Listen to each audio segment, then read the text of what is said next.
Hello, everyone, and welcome to the Hystorians podcast. I'm Des. And I'm Liz. Hi, Liz. Hi, Des. How you doing today? I'm doing pretty good. I'm smiley today, so I'm excited for this. Awesome. That's a rare occasion for us. Yeah. I know I was going to be like, heck yeah, and instead I was just like, Wish that could be me. That's a rare sunny day for us. No. How are you doing? I am doing well, thank you. I am so excited to purge all of this information out onto you. Girl, 2026 must be like the year that we're just doing topics that we need to purge on. Yeah. Like, I need to free up some space in my brain that has been taken up by these topics since I was 14. See, the weird thing about this topic is that I had never heard of it until about a couple months ago. Really? I was watching I think it was a YouTube video or a movie, and they mentioned it. And I thought, that's weird. Were we watching it together? No, I think it was when I was home on Christmas break. Oh, okay. So it might be completely out of my wheelhouse. I don't know if you've ever heard of, well, you've heard of everything. But I got my ear. You can't surprise this bitch, okay? She's like been there, done that, bought the t-shirt, and like, how do you know about the micro-political climate of the late 17th century? No, like it's because I got the touch of the pistol, probably. I think that goes hand in hand with my ADHD diagnosis, so maybe. You know, but it's working for you. Happy for you. Wish that could be me. I truly wish I could give you some of it so that I could be released from these chains. Well, I'm so excited to be released from my chains today. Yes. So I gave you a prompt. Yes. What was that prompt, Liz? So I remember you sent it to me right after we had like a whole like text. Like, oh my gosh. Animal Crossing voice. I'm so stressed. I just am so tired. Oh yeah, and hey, your prompt this week. I really did do that. I'm really bad at that. I will send like commiseration texts and be like, oh my gosh, I'm so stressed. Or, oh, you're stressed. Let me listen to your problems, girly. By the way, could you take the trash out? I'm terrible. I always have to slide something in there like serious or, by the way, I'm stopping at the store tonight. Like, do you need anything? Do you need to pick up some Oreo cake stir? Like, from your previous text, it's telling me I do. Yeah, so I definitely did that to you. I apologize. That's okay. I loved it. I love having a breakdown and then somebody goes, Wendy's closes in 10 minutes. Yeah. And then it breaks you out of that and you chuckle. Yeah. So I love it. So my prompt, though, was cosmopolitanism in the late 19th century. So I had a previous thought of what cosmopolitanism was. I was slightly incorrect. And now I'm thinking of all the times that I've used it and I went, you've never used that. Oh no, all those people are going to know I was wrong. Wait a minute. Wait a minute. I knew I was wrong, so I never brought it up. So I wanted the definitions, essentially, right out the gate. So I looked it up, and the main quotes associated with a definition of this word is like citizen of the world or strangers nowhere in the world. Yeah. That was by Diderot, which was, I think, a French philosopher. I believe so, yeah. Yeah. So Merriam-Webster's, which also I have beef with, apparently, because how dare you use the base word in the fucking definition? What the fuck? How lazy ass shit is that? You look up cosmopolitanism, and it says the quality or the state of being cosmopolitan. Wow, you're so fucking helpful. Truly. Truly. And then hell. it goes, the theory or advocacy of the formation of a world society or cosmopolis. Cosmopolis. Cosmopolis. I just fucked it up. Cosmopolis. Sorry.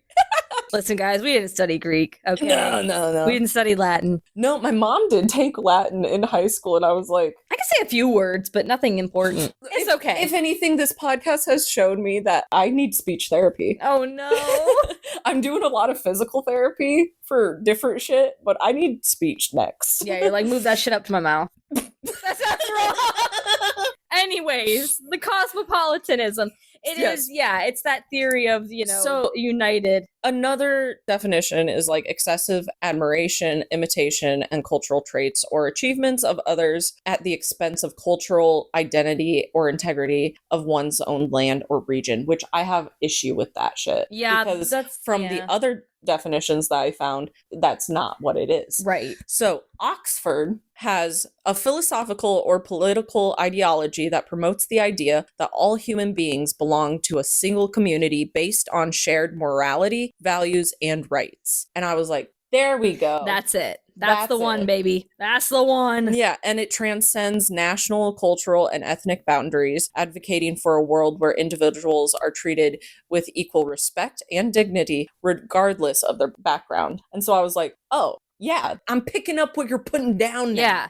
Previously, I thought cosmopolitanism was like being, like you said, like very worldly or like with the cultural zeitgeist, being very on the pulse of humanity. Yes, and being like very cultural at a party. Yeah. Or something. You know, like... she's so well-rounded and worldly. They're very cosmopolitan. Yeah. They're very cosmopolitan. Yeah, couple. they went to France once. Yes. And so I also wanted to add, like, it's a very humanist in the definition, and like it's an early version of humanist ideals, essentially. But in the 19th century itself, from what I was able to find, again, we're limited to like the first page of Google. Yeah. So it paired with the upticks in nationalism and like imperialist movements in the late 19th century. There is a philosopher, Pauline Kleingeld, who said that there's 6 cosmopolitanisms, which is moral, political, judicial, economic, cultural, and romantic. And I was like, ooh, wow. I'd love to dive more into those.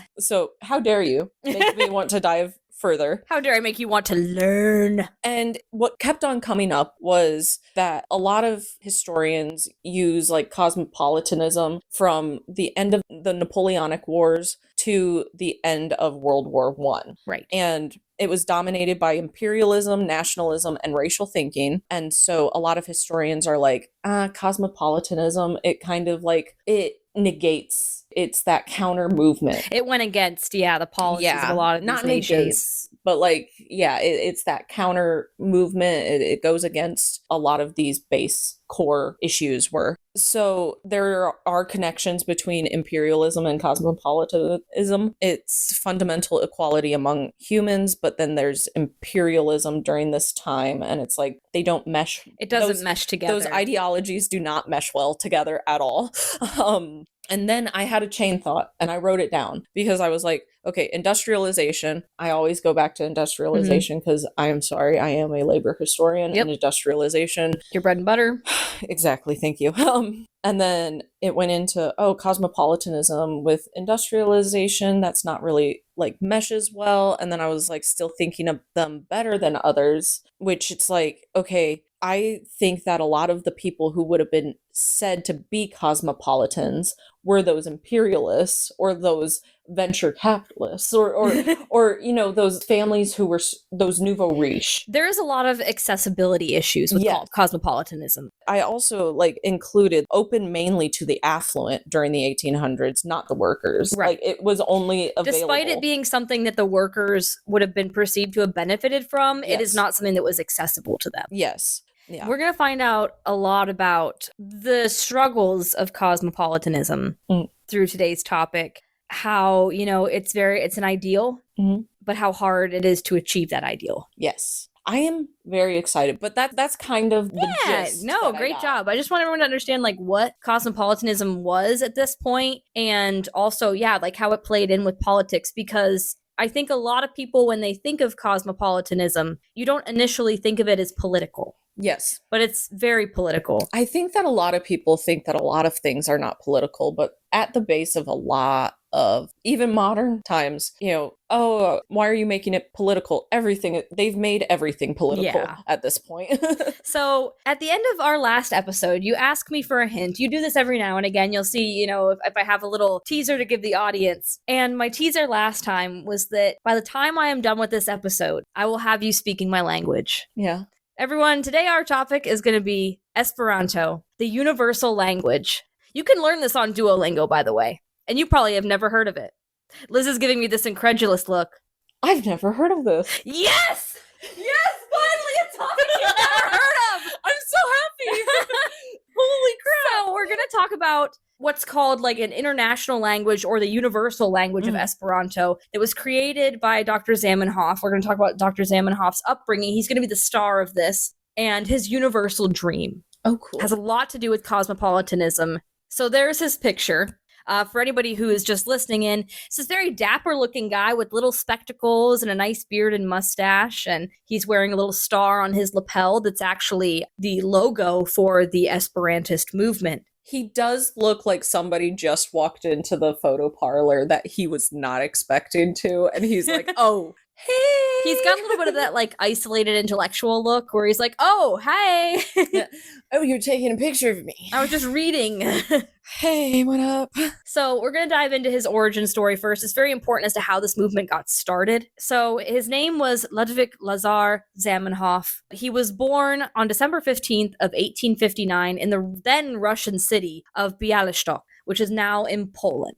So, the borders have changed over time with the Russian Empire. And Bialystok at that time was about 65 to 75% Jewish by the second half of the 1800s. This Jewish identity ends up being at the heart of Zamenhof's life. Mm-hmm. It kind of affects everything he does. It definitely involves how he created this language. And to him, it was that spark of cosmopolitanism. Life would be better if we all just got along, if we all could understand one another, if we all could communicate effectively and not have to be filtered through these different languages of religion, race, speech. Yeah, and what popped into my head is Yiddish being, that transcends across country borders. Right. Because it is a religious-based background. Like a faith-based language. Yes. And so it's like, oh, I can see the influences of Hebrew, Yiddish, and everything. He knew quite a few languages. He spoke Russian, Polish, Yiddish, a handful of others. He eventually learned Latin and Greek. Yeah, that does not surprise me, especially if he was able to create a whole language. Yeah. You kind of need a basis for it. You need a strong basis, at least like 4 languages under your belt. Yeah. This was like his true passion, was trying to break down these barriers to identity and to brotherhood. So Zamenhof began planning this international language concept very early on. And in his school days, he'd even made an early attempt of a language, which he shared and spoke with his classmates. Love. And his father, Mark, was a bookkeeper and language instructor for a wealthy family at this time. So he's got a great background to be able to do this. A great background, but not the support. Oh. His father didn't support his longing for an international language. It was kind of seen as like an embarrassment for his father. One of his coworkers told him that that was kind of like a delirious thing for his son to be doing and that he probably will end up in an asylum or something. Of course. I'm paraphrasing, but he said that, it wasn't really a normal thing for a child to be doing. Honestly, it's a very It was very normal. Normal thing to be doing as a child. But as Zamenhof grew up, Lil Zamenhof, his father... LZ, if you will. Lil Z, if you will. His father made him promise not to publish his language project until after university. His father wanted him to get a good paying job. This was a very risky venture at this time to be like, I'm going to make a new language. Like, that doesn't put bread on the table, my dude. Also, that opens up during this time, too. Nationalism is a big whole thing. Well, and a magnifying glass on your family. And trying to be like, hey, let's bring some sort of equality to communication. Yeah, I don't know if the czars would have appreciated this they would at the have time. Like, they didn't. You get back under that boot. Yeah. How dare you? Yeah. So in 1879, Zamenhof begins his studies at the Faculty of Medicine at the Imperial College of Moscow University. He's setting up his journey to be a doctor. Mm-hmm. He goes on this journey for his future career. He's studying. But in March of 1881, a terrorist organization called the People's Will assassinates Tsar Alexander II, and there proceeds to be several massacres of Jewish people. So it's not a great time to be Jewish. Yep. And so all this instability caused Zamenhof to return to Warsaw at the end of his second year of studies to attend Warsaw University in the summer of 1881. So his family did eventually move to Warsaw for a job. His dad got a better job. And 3 years later, he graduates with his medical degree. So woohoo, get a big kid job now. Great. So on top of being later being a very skilled linguist, he's also like a medical doctor. Yeah. Oh, we'll get into that. Okay. I thought you were about to say very skilled medical doctor. Oh no, I don't know this man. Yeah, we'll see. I don't assume skill. Well, here's the thing, he's getting married to this medical degree, but he's still dating language on the side. So during he's not committed to the medical studies. So during all of this training, he had not given up on his language studies. While at university, he'd actually written the first analysis of Yiddish grammar under a pseudonym that sat unpublished for 100 years while he was at university. So he did still work on projects. Cool. And now it's time for the first part of a segment, which I'm going to label The Many Moves of Zamenhof. So Zamenhof proceeds to really get around. I mean, this guy moves like no other. Starting in 1885, he moves to Wizije, gosh, I hope I pronounced that right, in northeast Poland. One of his sisters lived there, so he went to live there and kind of set up a general practice. And he decides 4 months later, after opening this practice, that he's not really suited for general practice. You know what? Actually, I didn't do my practicals, so I probably shouldn't be practicing. Fuck this shit. So then he moves to Warsaw, he goes back to Warsaw, to study ophthalmology as a specialization. That's eyes, right? Yeah. He's like, okay, general practice ain't for me. I'm going to focus on something. So he goes and gets some specialization training, and he interns for 6 months at the Warsaw Jewish Hospital. One time I said that my ophthalmologist was my obstetrician. People got real concerned for a second. Yeah, you don't want to mix those two. No. I was like, yeah, they dilated me and everything. And they went, what? I went, my pupil. They dilated my pupil. No. So, comedy of errors. That's my life, brother. So then, within the same year, we're still in 1885, he then moves after that internship to Plock. And Plock is the district capital at this time. And he goes there to open an ophthalmology practice. Becomes very evident to him when he starts this practice that he still doesn't know enough to be an ophthalmologist. Hey, maybe instead of opening your own practice, go into a practice that's already established and study under somebody, man. Hey, man. This is going to be a reoccurring theme with this guy, okay? Okay, also, where did he find all of the months in 1885? In a year to move. 3 times. Fucking truly. Open, not 1, not 2, but 3 different practices. Yeah. In different specialties. Yeah. Man, we should have been born in the 1800s. Yeah, he's literally in one for 4 months, then for 6 months, then the other 2 months he's in Plock. Jeez. Then in 1886, he moves to Vienna. So he goes to Vienna to further his studies at the Vienna General Hospital in ophthalmology. So, hopefully he's well learned at this point in eyes. So in 1887, he moves back to Warsaw to his family's house to open a practice at the house. Apparently Vienna was not waiting for him. No. They said, get out. They said, get the fuck out. You don't know enough about eyes. Yep. Well, he couldn't see that at the time, but bump. Anyway, fully intended. But some romantic interests take form while he's back home in Warsaw. He meets Claire Zilbernick, otherwise known as Clara, and they become engaged in March 18th of 1887. Her father was a well-known soap manufacturer, and he was considered an upstanding member of the Jewish community, so this was considered a very good marriage. Mm-hmm. And they were married on August 19th of 1887. Now, here's the thing about Claire. Miss Clara. Tell me about Miss Clara. She had a dowry of 10,000 rubles, which at that time would have been enough to live off of for 2 years. Now, this in an ideal world would give Zamenhof time for his practice to get off the ground, and they could live off of that in the meantime. But Zamenhof's new father-in-law tells him that he can just go ahead and invest half of this dowry in his new venture, an international language. That's so fucking risky. I can't believe that the father-in-law was like, yeah. So Zamenhof had been working on this international language that would soon become to be known Esperanto since his student days, but he needed this money to publish the new idea. He had spent 5 years perfecting the language, with its final form being ready in 1885, back when he was still in his first run with Warsaw. So it's just been sitting like on his desk, probably him revisiting tweaking it, working things out for 2 years. He spent 5 years perfecting it. Yes, but like it was done. Yeah, he spent the next 2 years searching for a publisher to no avail. Mm-hmm. Claire's dowry, though, was about to make this all possible. Awesome. So in July 26th, 1887, that date's flexible because it was a different calendar. They used the Georgian calendar. Oh. So he publishes his textbook for Russian speakers titled International Language Forward and Complete Textbook under the pseudonym Dro Esperanto, which is Esperanto for Dr. Hope. The foreword itself was actually longer than the textbook because Esperanto is actually a very easy language to learn. It's very condensed. You only need a few pages to learn and put this in a book.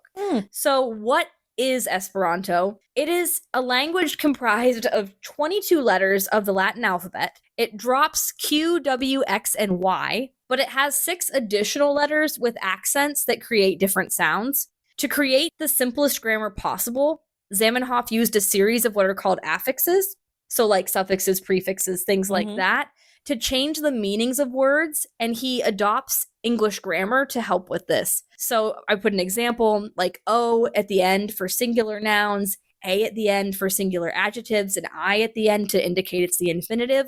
So the word san, related to health, turns to sano, health. Sana, healthy. Malsana, ill health.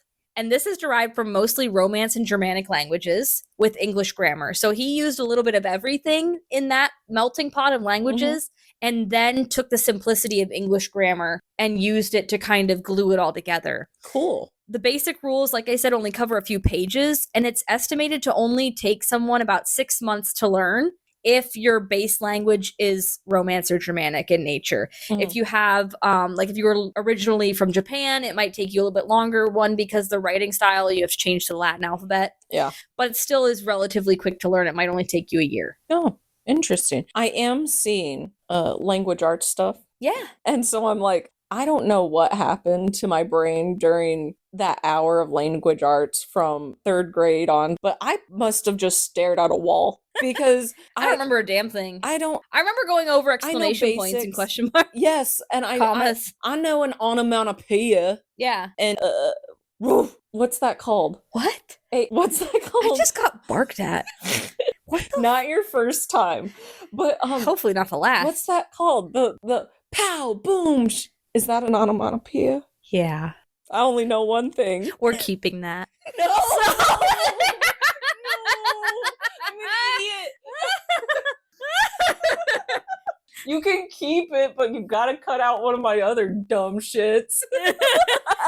To keep a bit from Liz, we have to sacrifice one of the others. I'm a monkey paw. Yeah. Of idiot soup.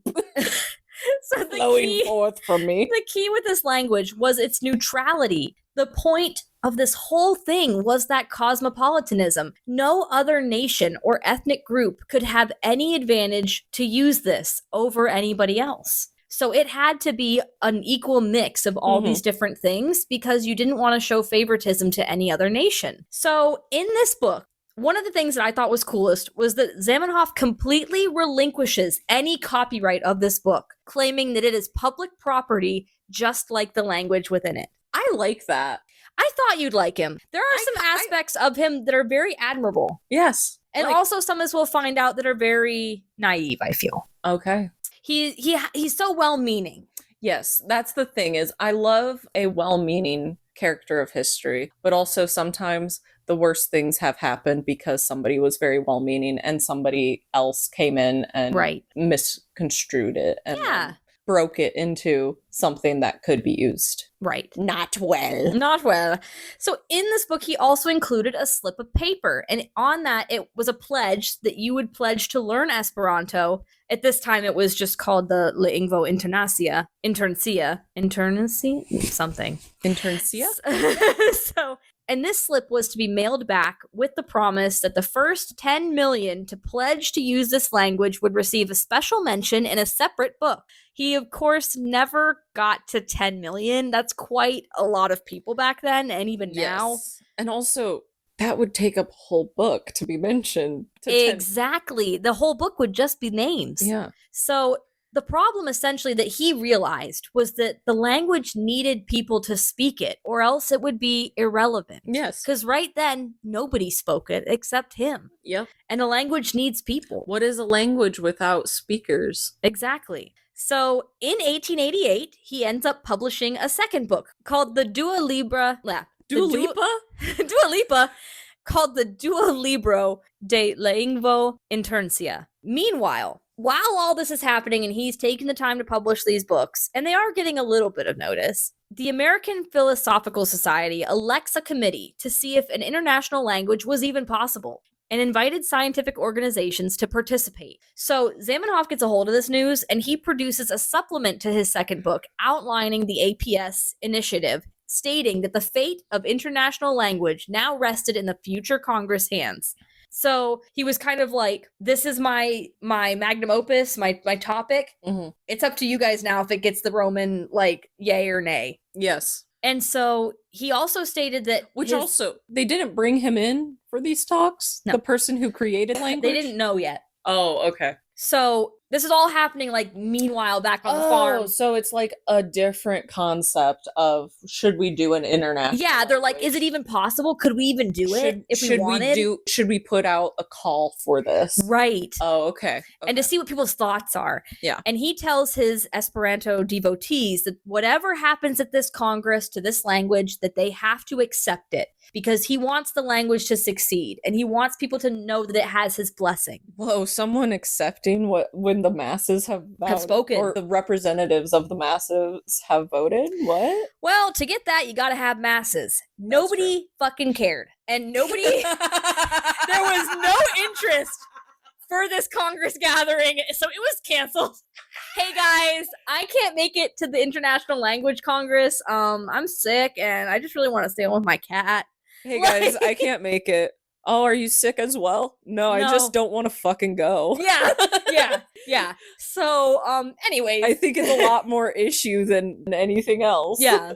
So Zamenhof proceeds to release more books in multiple languages so that everybody, can get this base language going. And around 1889, the title of it actually being called Esperanto was adopted because it was the Lingvo Internacia. So it was finally adopted, that pseudonym, as the name, because people liked that it resembled hope. Oh, interesting. Because it was this very cosmopolitan idea. So welcome to the club, guys. We're picking up devotees. It's starting to roll. It's starting to get there. It's not like super hot, but like people know about it. The first devotees of Esperanto were mostly Russian and Polish Jews and intellectuals. There were also East European Freemasons, followers of Tolstoy, who was a known cosmopolitan, and speakers of other international languages. Yes, there were others at this time, mainly one called Volapük. So the first ever club for Esperanto was the Nuremberg International Language Club, which started in 1885 using Volapük, but abandoned it and adopted Esperanto in 1888. Interesting. I mean, they did have like a lot of different types of salons back then. Yeah. And everything. So I guess a language salon would be like not that crazy. Yeah, people had all sorts of clubs, and this was one that was just focused on creating this international language or disseminating the information of it. Also, like, how validating would that be that people are picking up their language after being told to drop it by your dad? And also a club that was started before you even published your book on the international language. Dropping a previous language. Exactly. And saying, no, fuck that shit. We want this one. We want this one. We think that it's better suited for our mission. Yeah. And I think that he probably... It's a high compliment. Yeah, he probably was like, oh, we're getting traction now. Yeah, he was very hopeful. But even up to 1889, the number of those promises mailed back were only about 1,800. Which, I mean, you gotta find a stamp. Yeah, it's not bad, but it's not his hoped for 10 million. A new language needs new material to read. And Zamenhof was really aware of this. What point is it learning this language if nobody's going to have anything to participate in it with? Yeah. He creates a periodical called La Esperantisto on September 1st of 1889. So he had 3 issues that ran that year and then 9 issues in 1890. But with no more than about 300 subscribers, the periodical was looking financially bleak. I mean, 300 is like 300 still. It's still not bad, but he has a family that's growing. He is not necessarily a successful doctor. And trying to be not necessarily a successful doctor. He's got to pay bills. He did spend half the dowry, and that would have ran out. And we're 2 years out. Yeah. So that dowry has run out. Yeah, we're having issues at this point. And eventually, the paper was temporarily saved by a German land surveyor called Wilhelm Heinrich Trumpeter, who paid Zamenhof to make the paper. So he paid him a salary, and he also paid the cost that it would be to make the paper because he really believed in the mission of Esperanto. Mm-hmm. This allowed... Well, a land surveyor, you would love to be able to communicate to anyone that you come across. So, I mean... Yeah. So the paper, under this, less stress, he's getting paid to do this, it began to grow and grow, eventually doubling in size. And by 1893, they had 889 subscribers. Nice. So it was slowly growing. Meanwhile, Zamenhof is now more financially stable, and he's able to continue publishing several books in the language. But here's the problem with Zamenhof. While he is noble in character, he wanted more. Like recognition or more product or more money? No? None of that. He wanted the one thing that everybody in politics wants. For everyone to be on board. Oh, you can never have that. Zamenhof was persistent in trying to make a league of Esperanto. And what this league would do would be, to vote on language reforms, give him feedback to his baby. Mm-hmm. He wants feedback. What do you think? Yeah. He has that hunger for it. And Let's make this even better. Come on, Let's make it even better, guys. Get on board. This is a team effort. Come on. Yes. And he wanted to put the power in the people's hands. But the people didn't want that. They wanted, this is the language, learn the language is useful. Zamenhof wanted an idea. Let's base society around this language. Yes. Let's alter everything that we know so that we can adopt this Let's language. All hold fucking hands and sing Kumbaya. Which is a lovely thing. Truly. But it is not realistic. It is at the basis of the term of his pseudonym. Yeah. Dr. Hope. In a couple ways for me, it's sad, it's noble, it's naive. It's a lot of things. It's us having hindsight and knowing what happens like in the next century even, where it's like, oh, if you could see into the future, you would understand, but also this is a noble cause. Yeah. Well, all this talk of a league kind of left a bad taste in some people's mouths, and Trumpeter backs out of financially backing the paper. Oh, wow.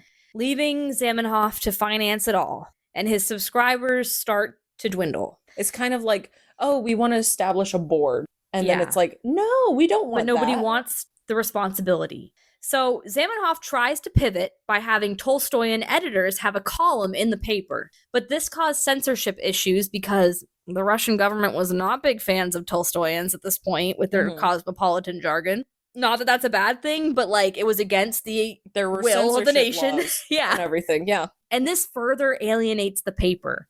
So in August of 1895, La Esperantisto stops publishing. From a 1905 letter recalling this time in his own life, Zamenhof states that Esperanto soon swallowed up the greater part of my wife's money. The rest of it we spent on necessities, for the income from my medical practice was terribly small. At the end of 1889, we were left without a kopeck. So this is driving him into financial ruin. Mm-hmm. And it's so sad because, it is his dream. He's well known among linguists at this time, probably. Or like, well, he had a following. Yeah. So you feel like, oh, well, I'm known by all of these people, and yet I have nothing to show for it. I have no profits. I don't have anything to show of all of this work. He wants the people to have this will driving this idea, and the spark is just not there. Yeah. And I'm not yet there yet. And I'm also thinking of it from a like capitalist standpoint. I hate thinking of things from capitalist standpoints, but also, like, granted, at this time there were a lot of like whispers for socialism and everything and cosmopolitanism. Right. But I can see that there were it's that accessibility issue. Yes. It's that, who is learning this? Intellectuals who could afford to pick up another language and have the time and the money. Who had the time. That's the thing. And also... And he wanted it to be the workers' thing. But it's not accessible to the workers. Also, literacy wasn't even accessible to a lot of people. So how do you expect people to learn a language from a booklet? There's a foundational that they can't even read. With how, you have to have classes. You have to have instructors go out. And you have to have enough people into it to make that a thing. Exactly. There are the instructors in classes. Because also, you're not making money, so these instructors have to be volunteers. Right. I tend to think of it from a polyglot's point of view. I love learning languages. I can speak a handful, not necessarily super fluently, but I love to learn a new language. You have a grasp on them. Thank you. And I like to think I do. But, thinking of this from a polyglot point of view, there has to be an audience for it. Exactly. You don't learn a language that nobody speaks for fun. Unless you're a historian and you're picking up a dead language for your analysis, like, you don't just... Well, there are languages that aren't completely dead that it's like, no, we need to revitalize. Like Irish. Yeah, and a lot of native languages as well. Right. I would think of Anishinaabe and those but they also have one crucial thing that Esperanto does not have, and that is a community. Yes. And a nation behind it. They have a history with it. Yes. And this was designed to be nationless. Yep. So it's a crucial foundational problem with this. I think we could probably do 3 hours of just talking about like this stuff. But I know what you want to hear about way more than us analyzing this, and that's the many moves of Zamenhof again. I want to hear. I keep thinking that you're about to say Xanadu. No, it's very hard. Of Xanadu. So he's on the move again as he's running out of this money. October 1889, he moves to Russia. Well, he moves through Russia at this point. He was in Poland. He moves to Russia trying to find a place to practice medicine without competition. Meanwhile, Claire is pregnant with baby number 2 and decides to stay back with her father in Kaunas. He tried multiple places, but each time he was too late to beat out the competition for being town oculist, which, by the way, reading my sources through the first time when I saw oculist, I fully thought he was getting beat out of town by occultists. I mean, it's just missing 2 letters. And that is on me not paying enough attention, I guess. Oh, man. And dyslexia. Doesn't it suck whatever you get? I just thought these witches were driving him out. Because they were like a female occultist drove him out. And I'm like, oh my God. Work. And then I'm like, oh, oculist. Oh. Wait, what was her name? Did you write it down? Because I kind of want to do an episode. So then in May of 1890, he moves back to Warsaw again, financially helped by his parents and in-laws. But in August of 1892, Zamenhof's mother passes, and he realizes that he can't support his family anymore, and he temporarily drops Esperanto as being like the figurehead of it. He has to take a step back. Yeah, understandable. They pack up and they move to a town called Grodno, which had a lower cost of living at this time, but still a decent population. And he managed to do okay there. Even okay enough that he felt comfortable eventually picking Esperanto back up once he'd been there for a few years and established. And he actually really liked living there. Did he finally pick up an Oculus book and study for a little bit? All I can picture from everything I read, all I can picture is somebody being like in your eye, trying to give you like a cataract surgery, being like, so anyways, I have this little hobby where I made this language. And I'm like, do I really want this person who doesn't care about this job operating on my eye? I'm imagining someone going in with like, I woke up blind, and then them sitting in a chair and then them hearing, oh man, that sucks. And then a book cracking open and then him going, shh, where's the index? Yeah. Blah, Did blah, you know that the Esperanto word for eye is? And then it's like, wait. What language is that book in? Yeah. So it's in my actual language. Yeah, so it is really, I think of it in a funny way like that sometimes. But he spent 4 years there until another Oculus showed up and caused financial difficulty for him because, I'm sorry, but which Oculus are you going to go to? The one that's talking about his international language the whole time, or the one that's actually dealing with your eyes? And also, was his signage in the local, or was it in Esperanto? I don't think it would have been. I don't think he was that crazy with it.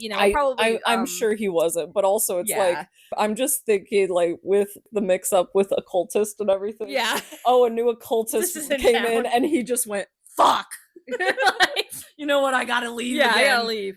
Guys, I get run out of town by occultists all the time. So not only is this Oculus showing up causing financial difficulty, but his father-in-law now is really nagging him to get the kids back to go to a school in Warsaw because it was considered a better school. Man, I thought you were on my side.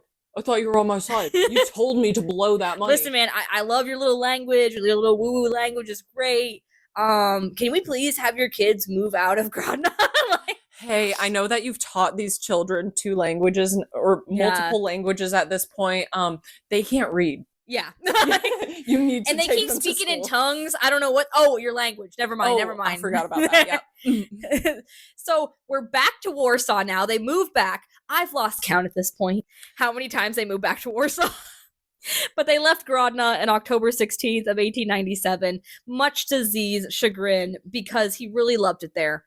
And Esperanto is now officially on the back burner again as he tries to reset himself up a practice. He specifically decides to set up shop in a poor neighborhood that none of his colleagues would help. And he does this, to get a patient base, but also he does it to help them. And he decides to make a bigger effort to not talk to every patient about his language hobbies. Okay, the fact that he had to establish that in this new practice tells me everything. I don't know if he states it, but one of my sources did state that he decided to make a bigger effort not to, talk about it anymore. It tells me everything I need to know. He was previously talking about it. About his previous practices fully. Yeah. So he does give them free care every now and again. I think every Sunday he gave a free clinic. So, he's doing what he can to feel like he's helping people. And little by little, things start to improve and stabilize economically between 1901 and 1903.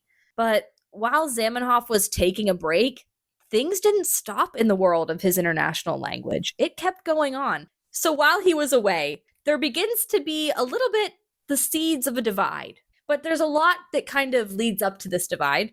There's a French educator named Louis de Beaufort, and he was taking Esperanto along a new path, one that focused less on world peace and more on just how useful it could be. Mm-hmm. And he creates the Association for the Advancement of Esperanto and creates a matching periodical for this. Oh, so he did the things that Z tried to do.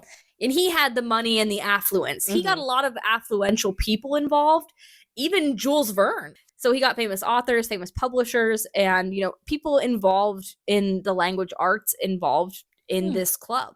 By 1904, they had 4,052 members and a new name. They ended up changing it to the French Association. But Zamenhof yearned for collective responsibility of his language. And he kind of came back on the scene, realized that it was gathering, some momentum. And he still kept begging for a fucking league. He kept begging them for a league. Please have a league. And they said, no, we don't want to do a league. But you know what? We should have a Congress just to get everyone together. A little conference. You're going to find that in the next 30 years, people really hate leagues. Yeah. The leagues of nations. Leagues is not good. Leagues are get taken over by other things real quick. Okay, y'all? And he wanted language reforms to be on the table at this Congress. And one suggestion for a reform was from a fellow ophthalmologist named Emile Javal.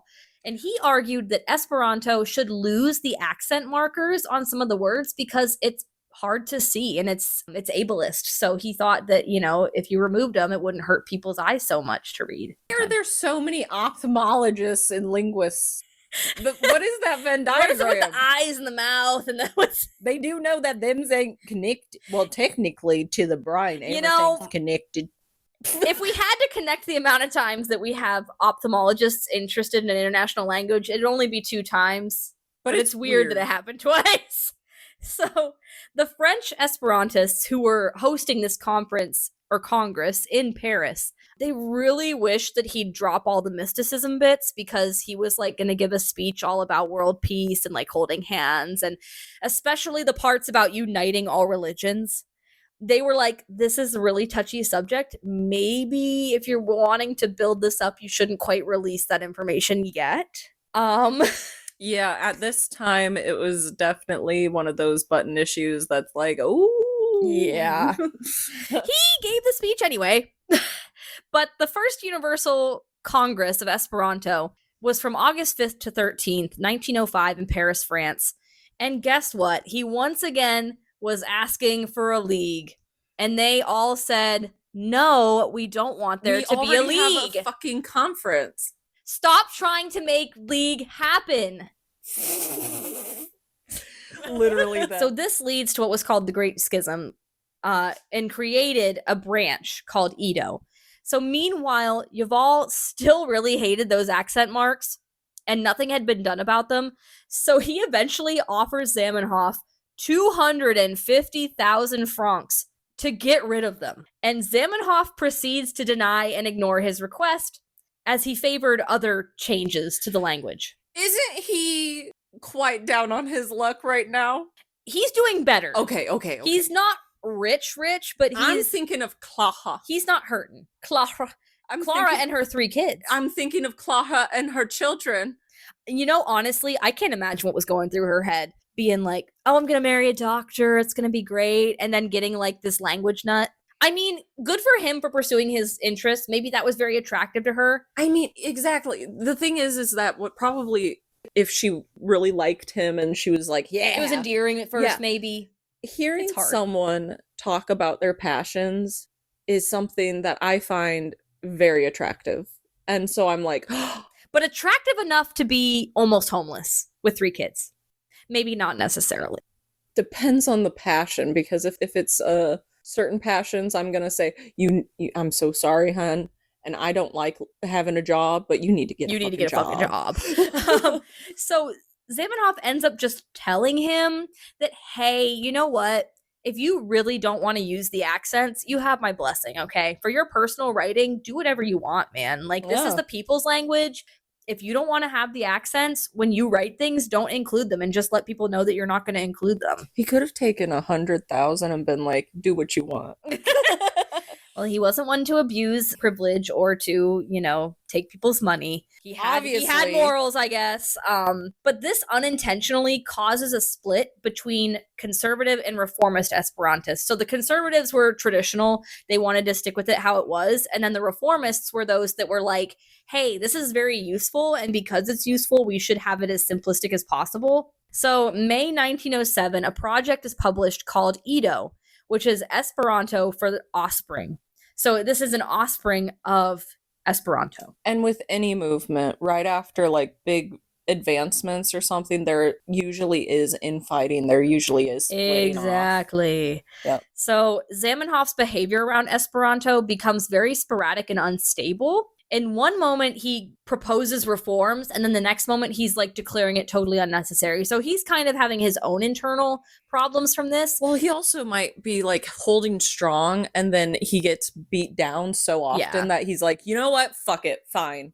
Go with it. Well, and he really doesn't want to be the father of this language. He just wants the children to take over the family business. You can't do that, though. But that's what he wants. Because you are the father of the language. Right. And so a compromise. You can't abandon your children like you abandoned your real children. Right. For this language. When you first moved. He might have been a good father. I'm not sure. 100%. But also, like, you know, when they were first starting their family, didn't he move? And then she had to stay back and everything. And it's like, you can't do that with your language, okay? No. But compromise couldn't be reached, and Edo was born. About 5% of Esperantists converted. 20% of that top 5 that left were leaders in the community. So the leaders had the most like dissension among usage of the language.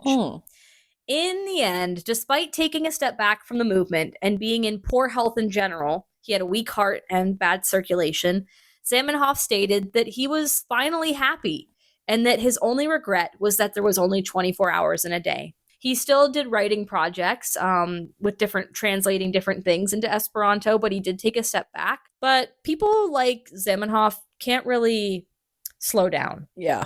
Time to pivot. How about a universal religion? Oh. So, Zamenhof is, and I try not to say this with bias in my heart, but he is a bleeding heart. And he really wants people to come together. Yeah. So he creates what's called Homoranism. And this is a united religion because his theory is that what separates people? Two main things: our language and our religions, because our religions make up our morals and beliefs. And that's a very simplistic way to view that. Isn't it? So this starts to take off, not like a lot of people adopt it, but this theory he starts to publish on. And by 1913, he tries to have a Congress for a neutrally human religion. There's these Marxist undertones that people don't necessarily want to go along with right now in this point in history. Yep. There's a lot of nationalism, like you said, that's picking up, and it doesn't mesh with this. There's a lot of isolationism picking up at that time as well. So World War I ends up putting most of his dealings on pause. But Zamenhof still keeps working to translate the Bible into Esperanto, which is eventually published in 1915. So he still is doing work with the language, but his health is failing him, and he eventually even has to step away from his practice.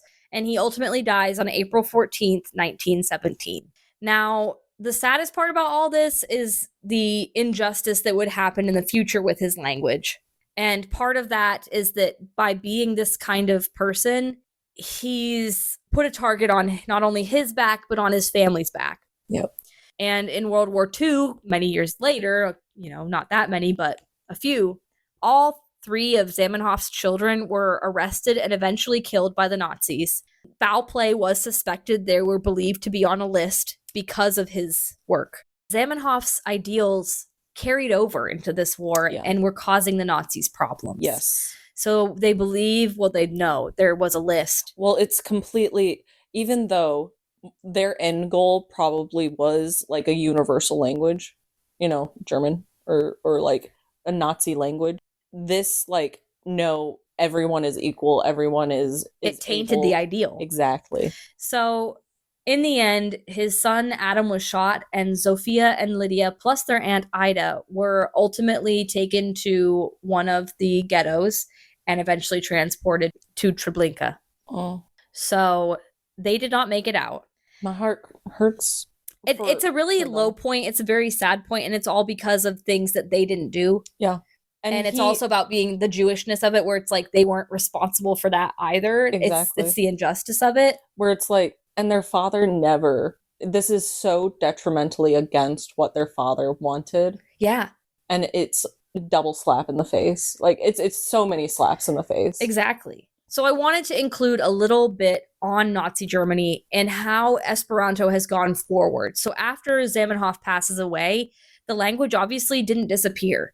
And it was growing in Germany around the time of World War II approaching. And this World War II nationalist sentiment was not meshing well with the language's main message. There was division also among the class lines that was very apparent. So this was definitely an intellectual's language, and they really wanted it to be the workers' language, but the workers were focused on trying to be socialist, and they don't have the resources. It would need to be put into schools. You know what I mean? It wasn't trickling down. It would have to be paired with the socialist learnings, the socialist teachings, and everything. Exactly. And honestly, even the Russian socialists didn't end up really picking this up. They tried multiple times to decenter Esperanto from conversation because they thought it was like delaying their goals. Mm-hmm. They're like, we get that we all want to hug and kiss and be brotherly, but like, can we focus on getting rights? Yeah. First? There's some steps that we need to establish before we get all the way up on that ladder. So it was jumping the gun. And there were a lot of factors working against it in Germany, and that was that people were becoming hyper aware that this was a Jewish creation. So Zamenhof was, unabashedly Jewish, and honestly, anybody that wrote about him completely exclude that. There was one writer who included that he was specifically Jewish.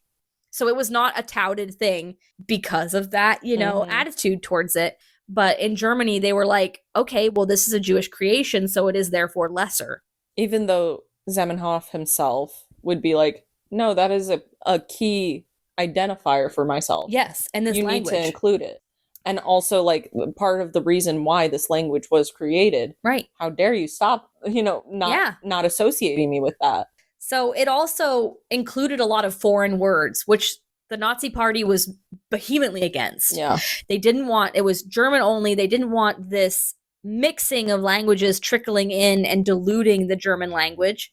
And it also didn't align with patriot values. Eugenics for languages even. Yeah. Damn. It didn't align with their patriot values because this cosmopolitanism does not mix with the nationalism. They wanted it to be, their own well-defined boundaries of their country. Mm-hmm. And it didn't get banned right away. They just slowly made the Esperantists more miserable. Mm-hmm. Well, it probably didn't get banned right away because they didn't see it as a threat. Fully. At first, yeah. They did. It was kind of like, chilled. Yeah, have fun with that. Child's games. But eventually it got more and more serious. And the German Association of Esperantists tried really hard to fit this compliance of Nazi Germany. They ended up changing the entire face of the organization beyond recognition to where it wasn't really Esperantist at its core because Esperanto is inherently political. Mm-hmm. So they had to alienate the politics of Esperanto and focus on the language. And eventually it became unrecognizable. And you're taking away one of its pillars. Yes. So if you were Jewish, you couldn't hold office in the association. They, had to segregate everything. And eventually in June 20th of 1936... Which bastardizes the concept. Yeah. It's hard to separate it from its concept because of how it was built. Mm-hmm. And in 1936, Heinrich Himmler essentially bans international language altogether. There were some concerns on how they would do this at the time because of how it would look internationally. They were hosting the Olympics and they didn't want it to seem anti-worldview. So they just kind of banned all international languages and they kind of just slowly threatened people to work with them. Mm. So today, Esperanto is still spoken. There's millions of speakers. It's on Duolingo. I learned one word. Saluton means hello. Salut. Like Saluton. The base is like, yeah. Salut. Yeah, if you learn a Romance language or a Germanic language, it is relatively easy to pick up. Today it is still going on, but historically I just wanted to point out, one, its creation, and two, an example of like when it didn't mesh with nationalism. Yeah. So we come to our discussion, our so what moment, with Dr. Zamenhof himself. He was often painted in a noble light in all of the sources I read, but was he naive to believe that the world could come together over a language? I feel like it's hard to say because I think his heart was in the right place, but I also think that his political awareness wasn't quite up to snuff with what was about to happen. Mm-hmm. Yeah, and I do think that, was he naive? I think that there was an aspect of that, but also what keeps ringing in my head is that I think it's a Greek proverb where it's like, an indicator for a good society is when older generations plant seeds for trees that they will never enjoy the shade of. Right. Something along those lines. But it's like, there needs to be those steps, those advancements.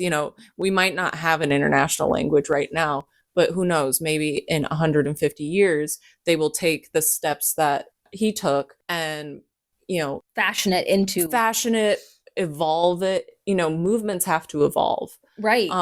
In order to see change. And there is change actually going on currently. Right now, it's debated if English is going to become that universal language. So the main difference between English being, the universal and Esperanto is that Esperanto has no nation behind it, whereas English does. So that creates its own problems. I read a couple sources where they were discussing English becoming the main language, and all of their main qualm was that it's backed by a country, and that makes it hard because with that there is ideals translated. I don't know. I'm kind of thinking that he might be a perfect person to start an international language because I don't think that there would be cult-like following or like deity making of him, because it's like he was so like, I'm trying here, guys. In some ways there was a couple sources Hey, stop that I read from the actual like Esperanto Association that did kind of, they were very deify him. I don't want to go as far as saying deifying, but there wasn't anything bad said about him. And that makes me, I like to see both sides. Mm-hmm. And even if you're just going to sprinkle in a little bad, like, oh, but he was never there for his kids. Okay, well, that's one thing. But it was all his failed practices, kind of. Right, maybe like, that would have been it. So it's dangerous when there's only one person. It's not what he would have wanted for sure. He would have wanted it to be handed over to the people. And honestly, now that he's dead, it kind of could be. Yes. He kind of had to die for it to be handed off. Yes, and it seems like that's what happened. It's like with an artist, as soon as they pass, then their artwork gains in popularity because there will never be any more. Yeah. But I don't know if that applies to language, because it's like, he wanted a league. We could set a league and then there could be changes. Yeah. So the other things that I would discuss about it is that, Esperanto being inherently political, it's hard to create a language when you have a goal for it in the end.